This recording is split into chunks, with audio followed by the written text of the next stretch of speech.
Alright, so I'm going to be doing a review on Wolverine by Ben Percy. This is Volume 1, and this was, of course, sent to me by my good friend Chris, aka the Mount Vernon Kid. Yes, this is part of the Krakoa era of X-Men.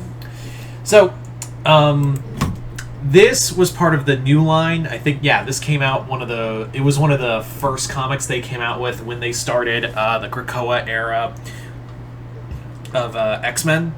And Ben Percy was a writer I had no idea where he came from. I didn't know I didn't know what he had done previously. I didn't know what he had written before. But all I knew is that he was going to be writing this and X-Force simultaneously.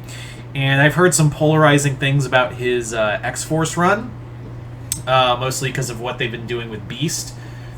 I will reserve judgment until I read an X-Force book from him. But everyone said that his Wolverine run has been really spot on. And having read the first the first volume, yeah, I gotta say this was definitely 100% a slam dunk for a comic. This was definitely something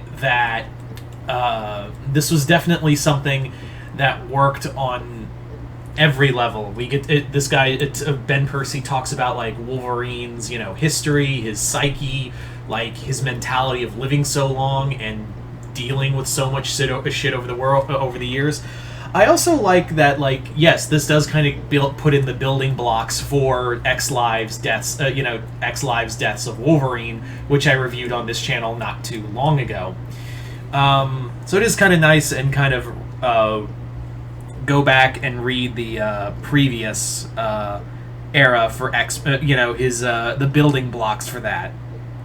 So let's get it. Let's talk about the story. So the story, or rather stories, is two different stories centered around Wolverine.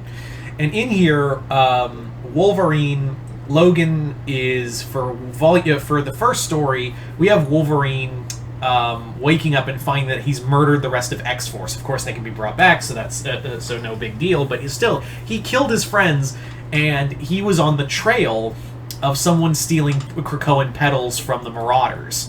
This leads to Wolverine alongside a CIA agent who has his own problems with mutants, to discover that that Russia is making their own Krakoa and trying to steal the petals and and take over the black market.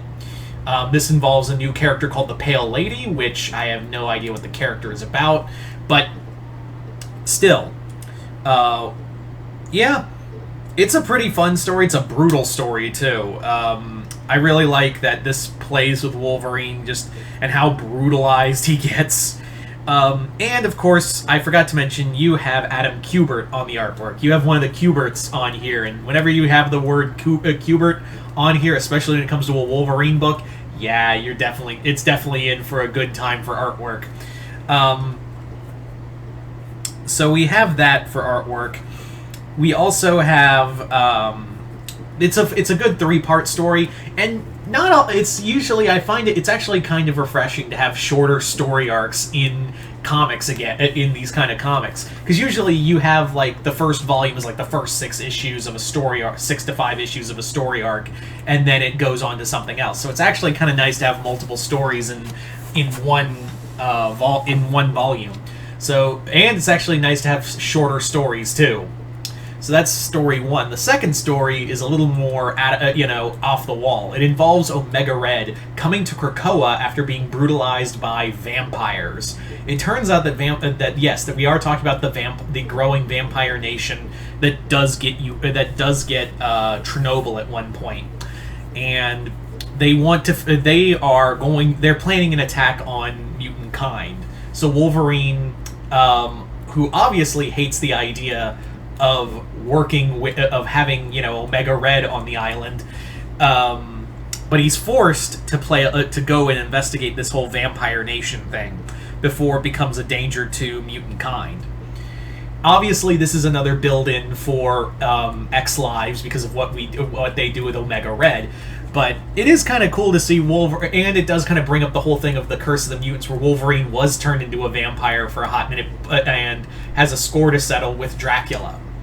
all in all, for a first volume, this Ben Percy knows what he's doing with Wolverine. It feels like he's very at home with writing Wolverine. He's very like it wasn't like trying to ease his way into writing such an iconic character. No, he was like, I know Wolverine, I know his history, and damn it, I'm gonna prove that I can be a good writer for this character. And for a first volume, he comes out swinging. I really look forward to reading the next few volumes. Hopefully, Chris will send those my way in the future. Maybe X-Force 2, we'll see. But yeah, Chris, thank you so much for this book. And if you want to go back, if you want to check out something, go check out a good Wolverine book. I know the Krakoa era has been very polarizing for X-Men fans, and I did give my thoughts on where I stand on it in the Fall of X video. But this was a really solid book. This is a really solid Wolverine book. And yeah, so once again, I'd like to thank Chris for sending me this comic. And yeah, if you've read this book, let me know in the comments below what you guys think of it. Other than that, hope you all enjoyed this. I'm Mr. Multiverse. I'll see you next time in the Multiverse.